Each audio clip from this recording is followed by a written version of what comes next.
Entre los años 65 al 70 después de Cristo, un apóstol llamado Judas se dio a la tarea de escribir una carta o epístola para los amados y guardados en Cristo Jesús. Esta carta, corta por cierto, cuenta con 25 versos, pero su contenido es riquísimo. Y nosotros la estudiaremos texto por texto. Acompáñanos en esta maravillosa aventura a través de la eterna palabra de Dios. Esto es texto por texto, estudio la epístola del apóstol Judas. Por favor, considera apoyarnos con tus oraciones y compartiendo este contenido a otros, ayudándonos a ser de bendición. Esto es texto por texto, estudio la epístola del apóstol Judas. Bueno, y hoy vamos a poner nuestros ojos sobre un texto de la palabra de Dios, el verso 14 de la epístola de Judas, que es la que estamos estudiando, que dice de la siguiente manera: de estos también profetizó Enoc séptimo desde Adán, diciendo: aquí vino el Señor con sus santas decenas de millares. Si ha estado con nosotros, se ha dado cuenta que del verso 13 el apóstol nos habla de unas ondas del mar y de unas estrellas fugaces. Para el verso 14, aunque no deja de golpear con la palabra a esos soñadores, no obstante va a introducir el apóstol el nombre de un personaje de hecho muy conocido por todos los lectores bíblicos. Solo mencionar su nombre causa en sí curiosidad. El nombre de ese personaje es Enoc.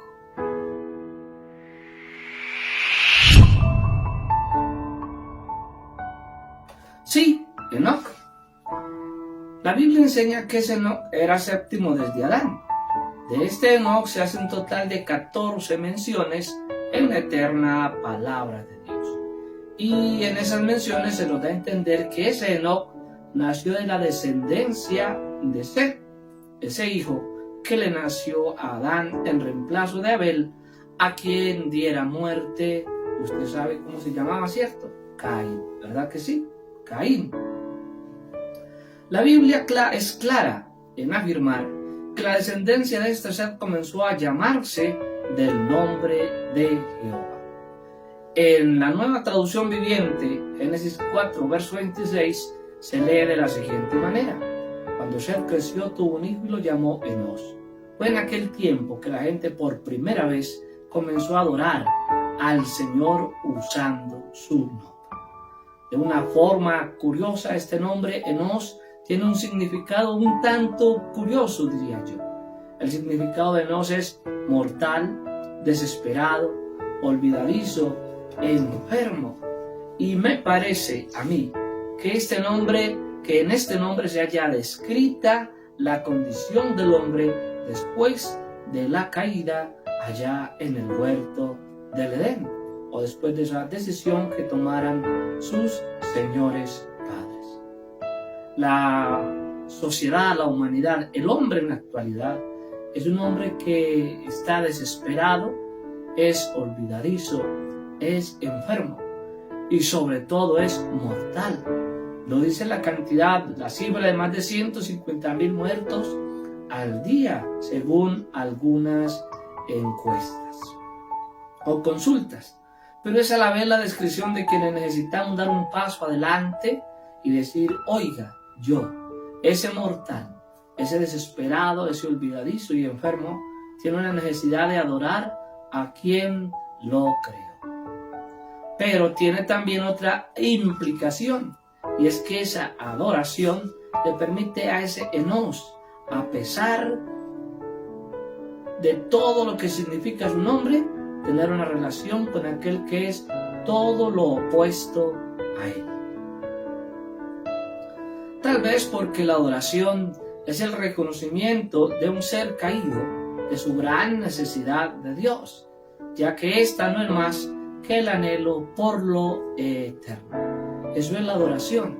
La adoración es el reconocimiento de un ser mortal que necesita de un Dios eterno, de su eternidad. Lo otro que encontramos es que la segunda generación de Adán, que fue este ser, aquellos que comenzaron a adorar a ese Dios creador a partir de Amós, 4 generaciones después, o sea, a la séptima generación, un señor llamado Enoc,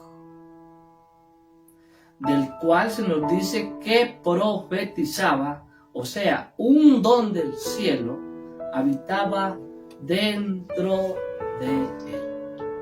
Aquí hay como un hilo conductor que nos va llevando.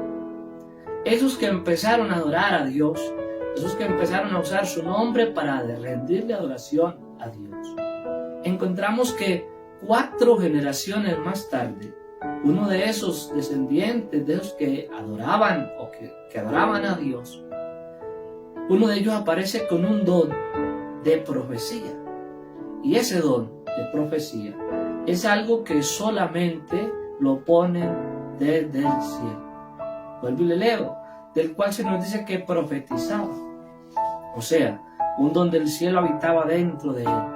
Algo así como que su adoración, a pesar de ser ya un ser caído y vendido al pecado, le llevó a tener una relación con su Creador, con su gloria.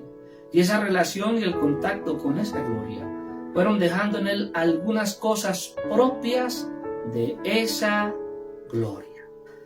Acá lo extraordinario es que este señor se dedicó a adorar a ese Dios, y esa adoración le llevó a algo que el Eterno quiso que todos supiéramos, y quedó registrado allá en Génesis capítulo 5, verso 24, en la versión Reina Valera del 60. Y dice así: caminó pues Enoc con Dios. Acuérdese, ese Enoc, descendiente de esos que empezaron a adorar a Dios, y desapareció porque le llevó Dios. La Nueva Traducción Viviente lo traduce de esta manera: andando en íntima comunión con Dios. Pero no solo esa comunión con su gloria fue dejando en él cosas propias de aquel que es Dios. La Biblia es amable con nosotros y nos declara la finalidad de aquel Señor que caminó con Dios. El texto dice: y un día desapareció. Pero su desaparición en cierto. La Biblia dice que ese que adoraba a Dios un día desapareció.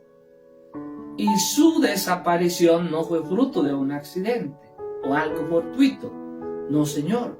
¿Usted recuerda cuando desapareció José lo que se le dijo a su señor padre, o sea, Israel? El texto dice que los hermanos dijeron: una mala bestia lo devoró. Pero de este señor llamado Enoc, la eterna palabra aclara que fue Dios quien se lo llevó. Por ahí, sobre la faz de la tierra, hay un grupo de señores que viven en comunión, que tienen contacto con esa gloria y muchas cosas propias de esa gloria, y la eterna palabra aclara que les va a ocurrir exactamente lo mismo. En el ámbito cristiano se oye hablar de algo que se le conoce como el rapto o arrebatamiento. Usted lo ha escuchado.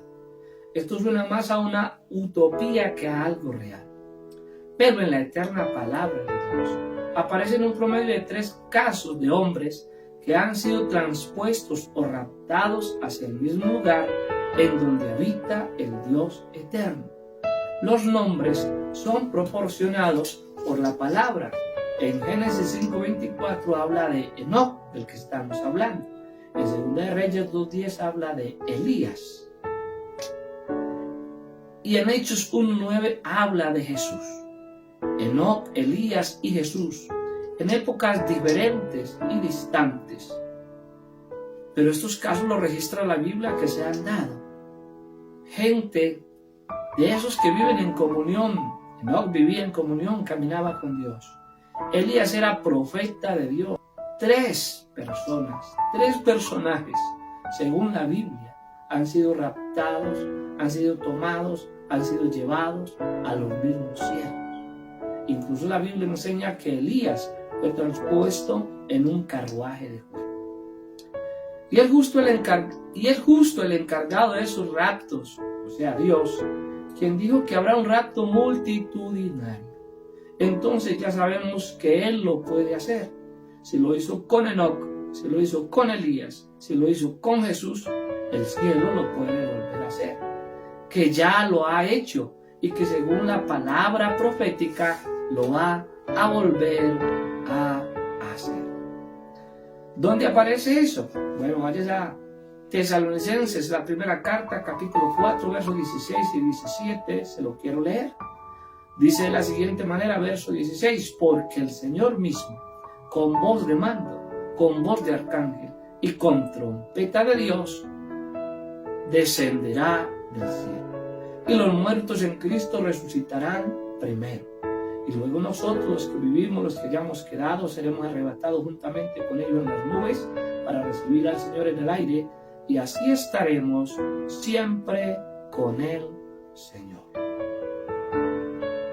Acá lo que me sorprende a mí es que para cuando el apóstol Pablo escribe esto, por allá en el año 50, 51 aproximadamente, después de Cristo, esto fue escrito por el apóstol Pablo, ese que Dios tomó, ese que Dios se le apareció en el camino a Damasco, ese que le apareció en el camino a Damasco, sí, en el camino a Damasco, y que Dios le dio un propósito a su vida, que escribió 14 cartas dentro de esta de Tesalonicenses, a los cuales le escribió 2 cartas.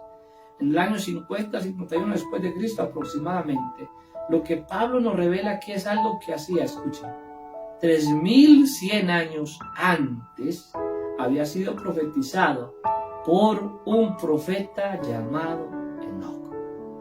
Esto es a lo que yo llamo una antigua profecía.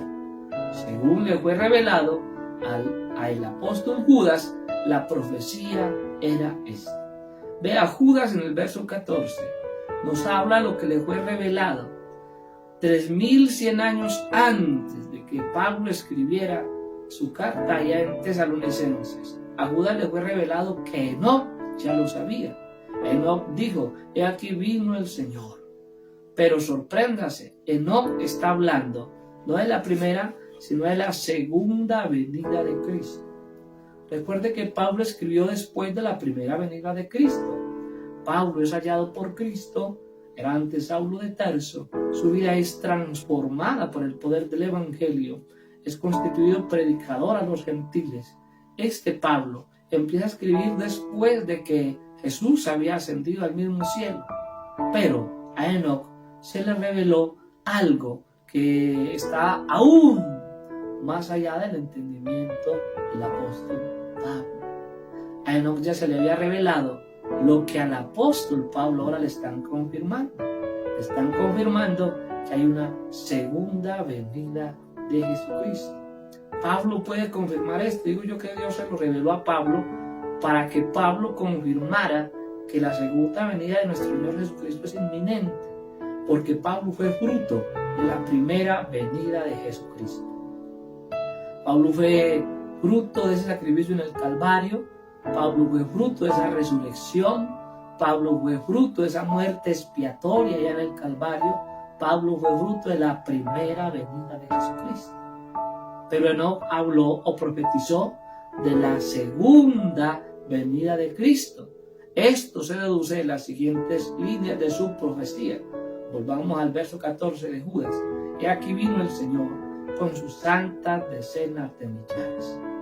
Acompañantes que son identificados en Apocalipsis, en el capítulo 19, en el verso 14, por una revelación que se le dio a otro profeta, al apóstol Juan. Juan no es un profeta, pero es un apóstol al que Dios le dio una visión impresionante.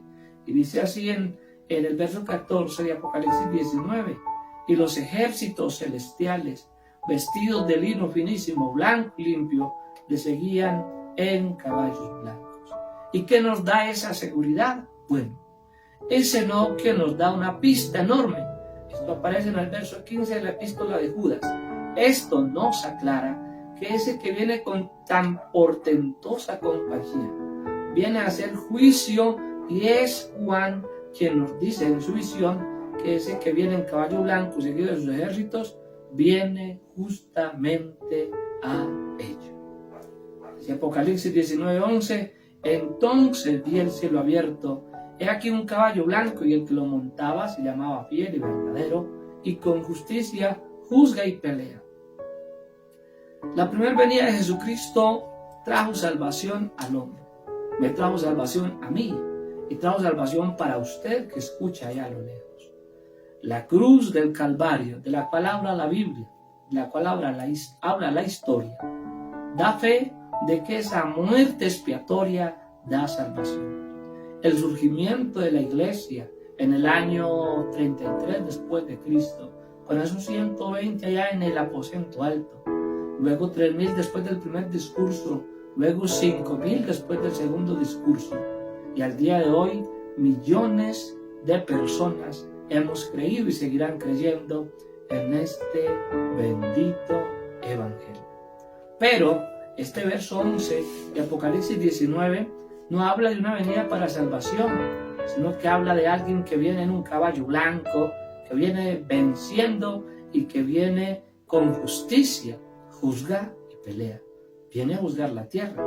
La verdad es que esto es una profecía muy antigua, tan antigua que tiene más de 3.000 años. Para cuando el apóstol Pablo habló de ello, ya había pasado 3.000 años. Ya sea que Dios le había revelado a Enoc, el primer hombre que caminó con Dios, esta profecía. Pero para nuestra fecha son más de 5.000 años. ¿Sabe qué es lo mejor de la profecía? Bueno, al menos de la profecía bíblica. Que la profecía bíblica es la palabra profética más segura. No solamente segura, sino más segura. Eso lo dijo un señor que caminó con Jesús, llamado el apóstol Pedro. Un pescador, un hombre del grupo al que Dios tomó, al que Dios escogió, al que le dio conocimiento, al que le dio el honor de caminar con él. Y ese apóstol Pedro dice en su segunda carta, en su segunda epístola, capítulo 1, verso 19, dice él, también tenemos la palabra profética más segura, a la cual hacéis bien en estar atentos, como a una antorcha que alumbra en un lugar oscuro. Esa antorcha fue encendida para nuestra fecha hace más de 5.000 años. Esa antorcha fue revelada por boca de un profeta llamado Enoc, diría yo el primero de los profetas, Enoc, y habló de algo que va a suceder hasta que el día esclarezca y el lucero de la mañana salga en vuestros corazones.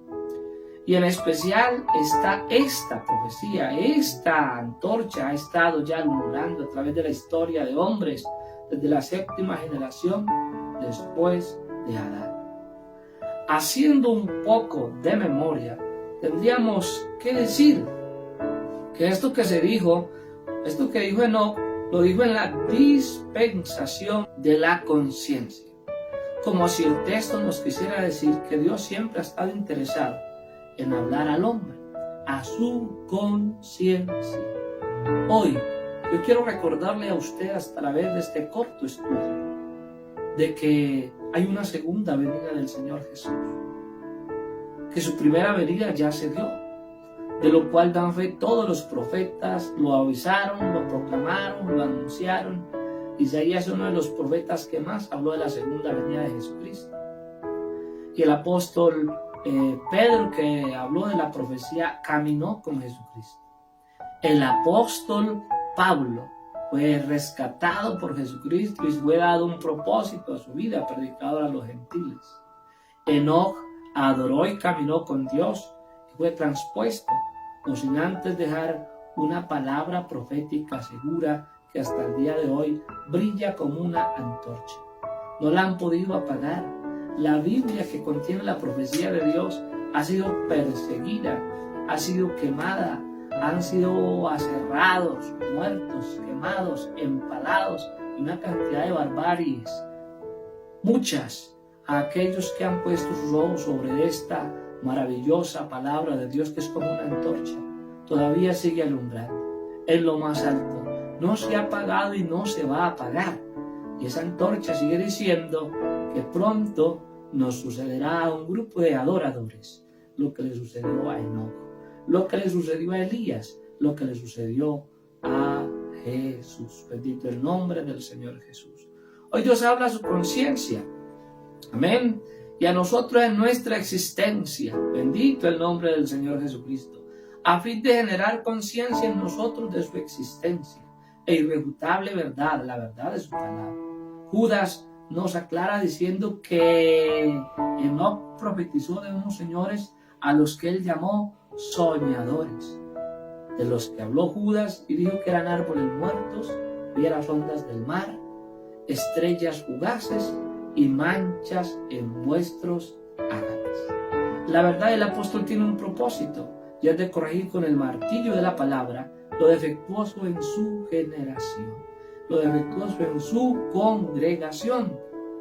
Por ello nos ha estado recordando cómo son, cómo se comportan, incluso cómo hablan. Le animo para que vea esta serie.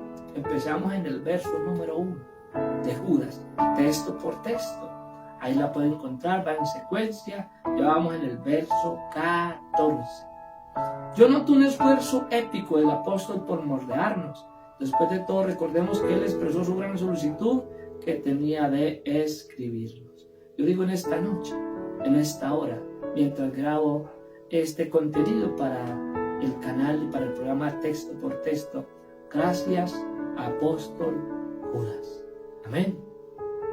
Gracias por dejarte usar de Dios.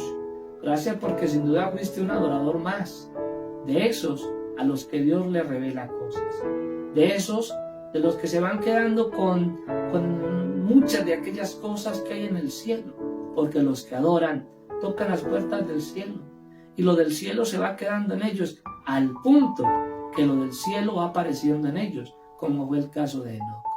Adoró a Dios, empezó a adorar a Dios y Enoc resultó con un don del cielo dentro de él. Amén. Bendito el nombre del Señor Jesucristo. Pero mirándolo desde otra óptica, su escrito nos quiere recordar que la profecía, como ese don de Dios dado a favor del pueblo santo, nos ha estado acompañando en toda nuestra historia. La primera profecía se dio en Génesis, capítulo 3, verso 15, y esa profecía dice: y pondré enemistad entre ti y la mujer, entre tu simiente y la simiente suya. Esta te herirá en la cabeza y tú le herirás en el calcañar. Desde entonces la profecía nos ha estado acompañando, nos ha estado guiando, nos ha estado dando esperanza y nos ha estado dando consuelo. En estos tiempos tan agitados, donde estamos al borde de una tercera guerra mundial, donde estamos al borde de un despertar a una aniquilación nuclear de la humanidad, es bueno y confortable saber que la profecía aclara que así no va a culminar la tierra, que todavía falta que sea terminada la gracia, porque ahora estamos en la gracia. Después de la gracia será establecida la gran tribulación. Tribulación que, según la profecía del profeta Daniel en su capítulo 9 del verso 24 al verso 27 aproximadamente, nos daría una duración de unos 7 años de gran tribulación y angustia y calamidad para el pueblo de Israel y las naciones. Pero la Biblia aclara que después de eso será establecido el milenio, o sea, el gobierno de Cristo en la tierra.